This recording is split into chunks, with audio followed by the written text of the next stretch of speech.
In today's video, we're going to talk about meal planning using macronutrients and flexible dieting.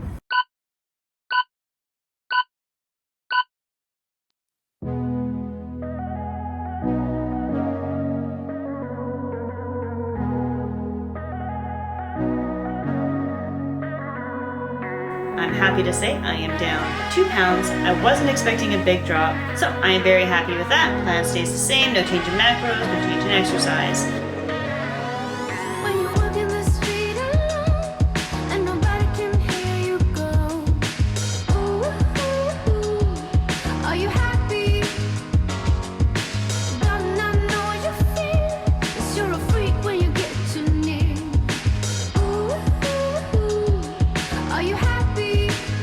There's two main categories of nutrients that your body needs.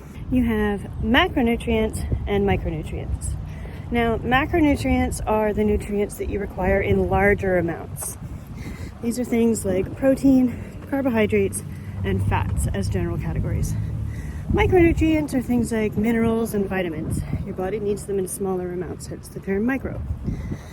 We're going to talk about macronutrients. But before we can get to all of that, it's leg day. Can we just check out the beautiful freaking place that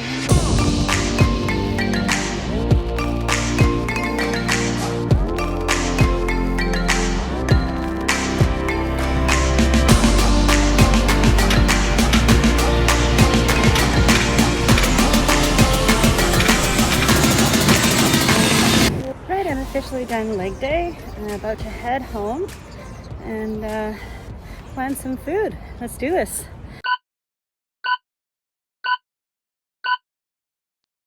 All right, I am back from the gym and ready to talk about meal planning. So I mentioned earlier that we're going to talk about macros today. So your protein, your carbs, and your fats. These are the three things that generally contain the calories that you're going to consume throughout the day. Protein and carbs have about 4 calories per gram, fats have about 9, and alcohols have about 7.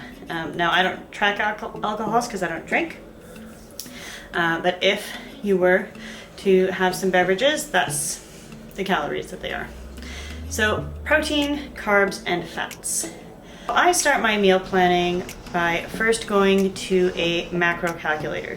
This is a calculator that estimates the amount that I need every single day in order to either put on weight, stay the same weight, or to lose weight.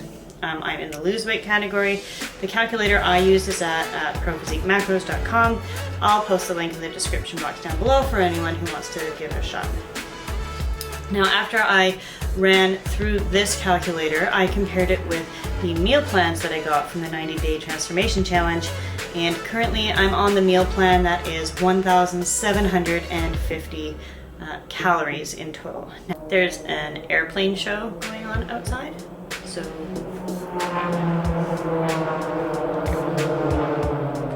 there he is. I'll put the exact amount of macros up here on the screen somewhere. Now, when I'm starting my planning session for the week, I like to go through the notebook. This is the one I have. It's made by Happy Planner. It's got sections for various things, including a notes section. And I like to take the notes section and do an audit of my kitchen. Do you hear that? I like to do an audit of my kitchen. And I write down what proteins I have on hand, and what starches I have on hand, and what vegetables or fruits that I have on hand that I'm gonna need to use in the next week. And that way when I'm planning my meals, I'm not just, frivolously planning and having to go and buy groceries while other things are going bad. So I'm gonna start there. Now, the next thing that I do is plan out my proteins. I like to have 3 meals a day. I have breakfast, lunch, and dinner. And I also have a post-workout meal, which is usually just a protein shake. And for breakfast, I tend to just repeat the same. If I'm at work, I'll probably take a shake or cottage cheese. If I'm at home, then I generally have eggs or pancakes. I'll see if I can find some footage of this guy and throw it in here. He's actually pretty cool, even though he's really noisy.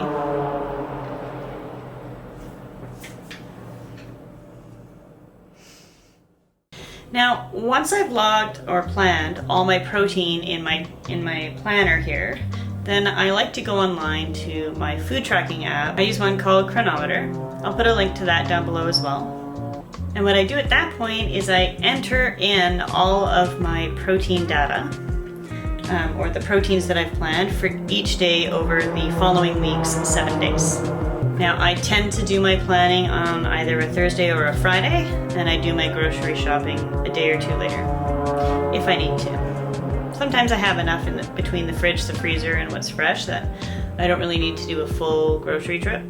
Alright, so you can see here on CRONOMETER as I'm entering things, it's coming up with the protein, carbs, and fat macros for each of the food items. Now, I'm starting with my proteins so that I always make sure I get enough of that. If you don't get enough protein as you're dropping weight, then the tendency for your body to lose muscle as well as fat is higher. I like to leave about 5 to 10 grams of protein sort of unaccounted for, because as I add the carbohydrates in and the fats, all foods contain a little bit of all 3 macronutrients, or most of them do, and so the protein amounts will go higher as we add those things in. So the next thing we do is go through our list of carbohydrates. I like to use a standard serving of about 100 grams. It's usually around a cup. So I start there, so let's enter that in now for this first day here. We just go through the whole process on this first day, and then that can be extended to the whole week. You can copy that process over. So you can see here on this Monday, we've got our breakfast, lunch, and dinner, and we have our carbohydrates placed in as well, and now we're gonna add in our fats. And now that we've entered all that, we can look at our totals. Now, here's where it gets fun, and the easiest way to adjust macros is to make adjustments by each meal. So you can take off 20 grams, or take off 15 grams, take off 50 grams. You can add 50 grams if you need to, say if you have a high carbohydrate day, or if you eat a lot more carbohydrates than I do, or a lot more protein than I do, you can just increase the amounts right here in CRONOMETER. And there you go, easy peasy. The day is planned, and you know if you follow this plan the way that you have outlined it, that you're going to hit your targets for the day. I'm at the end of another terrific week, and I'm so excited to share those results with you next time. Bye!